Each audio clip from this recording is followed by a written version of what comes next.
Hi folks, you're with Tacitus today at your Pushback channel, and thank you for joining this live stream. Now in this live stream chat, I'd like to talk about adult children that are still living at home with their parents.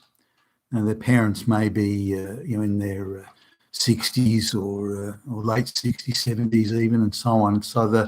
But they've got children that are living at home who are well past well into adulthood. They're 25 years plus in age. They've finished their college degree. They've been out of college for at least 3, 4, 5 years, but they're still living at home. So given the amount of it and the age of the people, and there's people around, just in the general area where I am, the kids or children of the parents, and they're they're pushing 40 years old. So I just want to talk a little bit about that phenomenon, because it's sort of something that's really part of our age. I never remembered seeing that when I was a kid. It was quite acceptable and standard, and not unusual that either when a kid finished high school, within 12 months of finishing high school, they would leave their parents' house and go off and get a place on their own. Maybe they'd get roommates and things like that, but they'd be off doing their own thing. Or sometimes if they were doing say quite a demanding university course, then it would be when they finished the course, and in the following year they would then leave the parents' household. So that was it. And there were some exceptions, but goodness me, it was rare, and usually related to some other misfortune. Like a kid at school had quite a bad motor vehicle accident. They were knocked up, and their recuperation took a long time, so they stayed with their folks. But other than that, everyone was leaving the house, and parents were quite well, not necessarily strict, but they would certainly invite you to leave, and so most kids did. And I had my own place, or I had roommates and that sort of thing. So I had a 3-bedroom, and we had a 3-bedroom apartment. There were 3 of us, and the rents before I could have afforded to rent on my own at the time.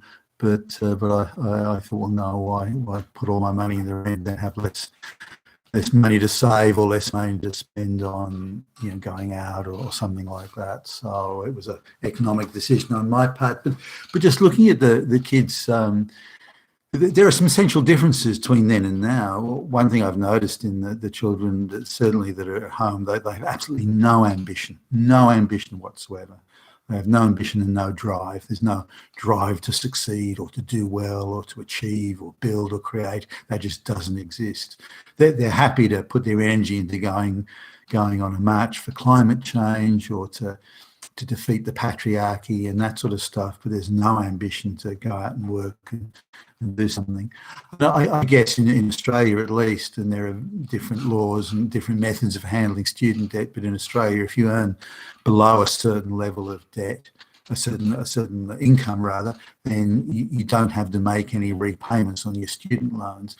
And if you haven't made a certain level of income, I think it's off the top of my head, I think it's 10 years, after 10 years of completing college or university, if you haven't made that or met that threshold at any one of those 10 years of annual income, then they write off the college fee. But that would put most people in, they'd be 31, 32 years old, and they pretty much have to work hard, very little or hardly at all or not at all over those 10 years, which means that they're starting life in effect at the age of 31 or 32 without any work experience to speak of.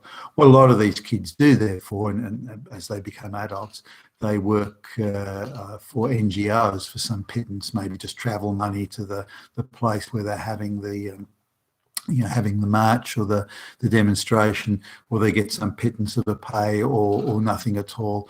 But they put their whatever energy they've got, which isn't a whole lot, by the way, into being activists. That's it. There's a girl down the road here that wouldn't work up a sweat in a pressure cooker, for goodness sakes. Is that lazy?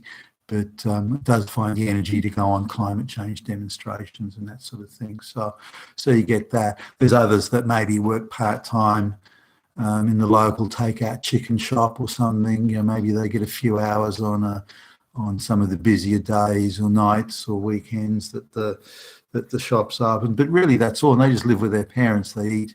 Their parents are providing, all the costs of life. The food, the accommodation, they go on their parents' telephone plan and all that sort of stuff. So really, they don't have any costs, and they get some sort of allowance, unemployment equivalent allowance, which is enough to kind of do a few things here and there if they want to, and that's enough. But again, the intriguing part is the complete lack of ambition or drive. By contrast, when I was first starting work and getting out, and I was surrounded by people who were similar-minded. By the way, I wasn't absolutely unique. We were all motivated and keen. We all wanted to find the cure for cancer type thing, and we all wanted to work hard. We wanted to get to work early. We wanted to stay late and do more. We wanted to please our boss. We wanted to get the promotion. We wanted to get the pay rise. We wanted to do good work. We wanted to achieve big things and so on, and that was kind of how it was. And so let's compare sort of the average age of the adult children around this area, at least that I'm aware of, and you're looking at average age of sort of, if you put them all together, the average age of say 30. There's some a little bit younger, some a little bit older, but about 29, 30 years old. Now at that age, I was sort of married with children and a mortgage and car payments and an executive sort of role, or just starting on that ladder. So the difference couldn't be more stark. But there's some other factors that feed into this, which is, I guess, the subtext of what this live chat's about is the acceptance of responsibility.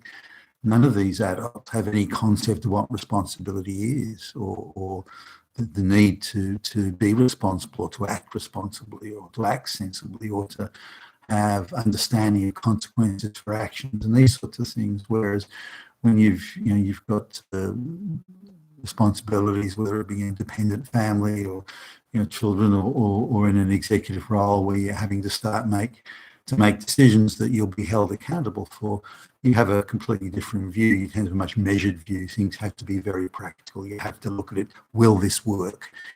What are the repercussions? Will it work out?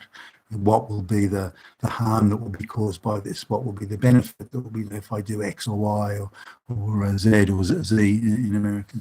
So there's the idea of responsibility is a big issue that none of the people that I'm talking to have any concept of what responsibility is. The people have to worry about. Word in their sort of childlike cognizance is code word for the patriarchy or the meritocracy or white supremacy or these sorts of things. So they've got this very fuzzled view of things that not being responsible, not having responsibilities and avoiding responsibilities somehow virtuous, if not a desirous sort of state to be in. Another thing too is something that's different today. We were, and it's not that long ago, and it shows how quickly things have changed. We were taught to be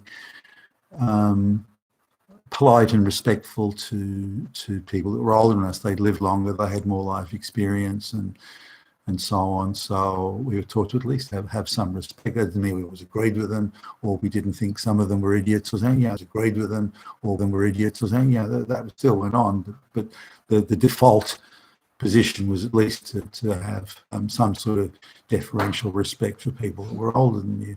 And again, based on behaviour, if they behave like idiots, they'd still be idiots. But nonetheless, there's something different today. I noticed talking to people that are kids that are 16 or 17 or into their early 20s. They've never had a job. They've never done anything other than go to a climate change march.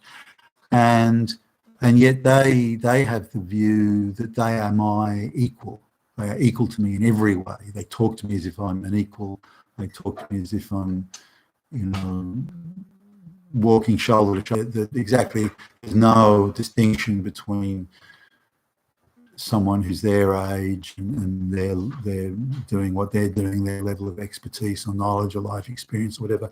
There's no difference there in how they really talk to me. And I find that strange that a 19-year-old girl talks to me as if I'm just another 19-year-old boy or something like that. Just I understand the equality sort of side of that. Maybe that's in some way desirable, but it's strange that, and so the only difference between me and the brown-skinned 19-year-old girl is that I'm a member of the patriarchy, and that's the only reason that I've got this, I got that, or something. So the differential that they would see, or that certainly I saw as someone older, they've achieved this or done that, or whatever, that was part of the difference of them being older, and thus you're just a member of the patriarchy, you're just a white supremacist. You're no different from me, says the 19-year-old snot-nosed, never done anything in her life girl. You're just the same as me, or I'm just the same as you. Whatever you're entitled to, I am, and that sort of thing. And it's very juvenile, but it's even carries on with people into their mid-20s or 30. People by 30 that have never had a job. They've never had any responsibility. They've got no children. They change boyfriends and girlfriends as often as most people change their underwear, and this sort of thing. And yet they've got no concept of how responsibility would change your attitude and so on. Just going, feeding into that most of the young people have never had jobs. I think I mentioned just a few moments ago, their future is so empty of opportunity as they would see it. Their future is so empty that it's not even worth trying. They would see it. Their future is so empty that it's not even worth trying. The world is so bad. It's patriarchy, it's white supremacy everywhere. You can't go out your front door without being killed 100 times each day, and so on. And they take this thing that the future, climate change, the world's about to end, Armageddon, and they take this thing that the future, climate change, the world's about to end, Armageddon, horsemen of the apocalypse are running around left, right and centre, so that there is no future. They've got no future. So there's no point in working. Why try? Why even bother getting out of bed and trying? Why even see the future as in any way positive? Now, if somebody wants to give you a cosy gig, such as a director of diversity or something like that, or at some point in your time, going to climate marches or to anti-patriarchy marches, or I don't know, what other marches do they go on? Abortion marches or something like that. So they're very much being radicalised, but that radicalisation is at the same time giving them such a dim view of the future that it's not even worth trying. You've got to tear everything down. Everything's got to come back to ground zero, which is very much the Marxist communist take on things. And maybe then we can build back something better, provided those damn Nazis and damn white supremacists get it in the neck beforehand. So these are the views that they seem to express, but that's feeding into a sloth, laziness, don't give a shit, all those sorts of things, which is in turn creating all sorts of other problems.